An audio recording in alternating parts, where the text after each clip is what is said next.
রোজা, হিজাব, চণ্ডীপাঠ, সরস্বতী বন্দনা, হিন্দু মুসলমান, ব্রাহ্মণের মেয়ে, মা ব্রাহ্মণ।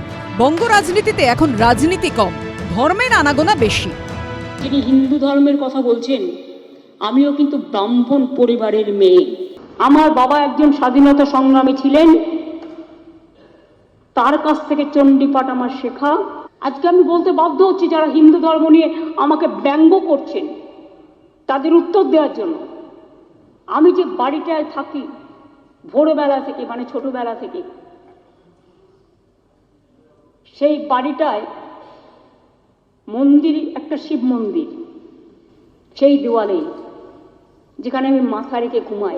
আমার মা শ্রীমতী গায়ত্রী ভট্টাচার্য আজকের অধিকারী বরিশাল থেকে শুধু হিন্দু হওয়ার জন্য এক কাপড়ে বাবার হাত ধরে কপর্দক শূন্য হয়ে এই বাংলায়, এই ভারতে এসেছিল।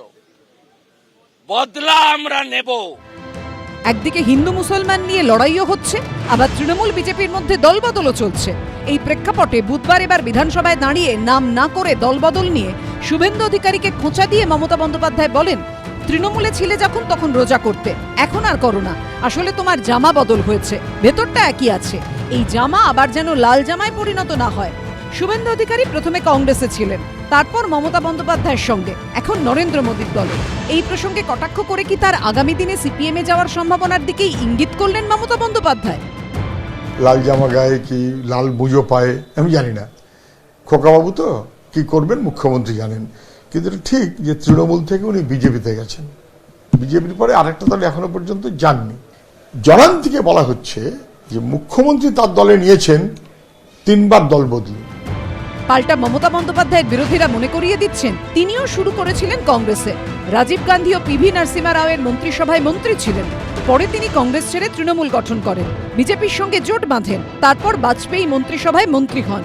পরে আবার বিজেপির সঙ্গ ছেড়ে ফের কংগ্রেসের সঙ্গে জোট করেন। মনমোহন সিং এর মন্ত্রিসভায় মন্ত্রী হন। কংগ্রেসের সঙ্গে জোট বেঁধে রাজ্যে ক্ষমতাতেও আসেন।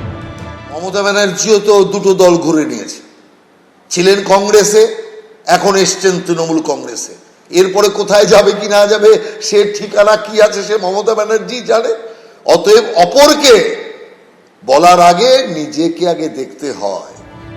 নাম না করে মমতা বন্দ্যোপাধ্যায় শুভেন্দু অধিকারী প্রসঙ্গে বলেন, তিনি 3 বার দল বদল করেছেন, লুকিয়ে কালো কাপড় মাথায় দিয়ে বিজেপির সঙ্গে দেখা করেছেন।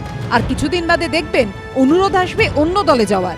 পাল্টা নন্দীগ্রামের প্রসঙ্গ তুলে মমতা বন্দ্যোপাধ্যায়কে কটাক্ষ করেন শুভেন্দু অধিকারী। আমার বাবা নাকি 3rd হয়েছিল। মমতা ব্যানার্জি জেনে রাখুন, আমরা আসার আগে আমরা 99তে আপনার পার্টিতে এসেছি। আপনি মেদিনীপুরের ওই তল্লাটে সব ভোটে দ্বিতীয় হতেন, হারতেন। দ্বিতীয় থেকে প্রথম অধিকারীরাই আপনাকে করেছে। আপনি দিদি থেকে দিদিমা হয়ে যেতেন যদি নন্দীগ্রামের জনগণকে নিয়ে শুভেন্দু অধিকারী নন্দীগ্রাম আন্দোলন না করত। সব মিলিয়ে চাপানো তোর তুঙ্গে। কৃষ্ণেন্দু অধিকারী ও সৌমিত্র রায়ের রিপোর্ট, এবিপি আনন্দ।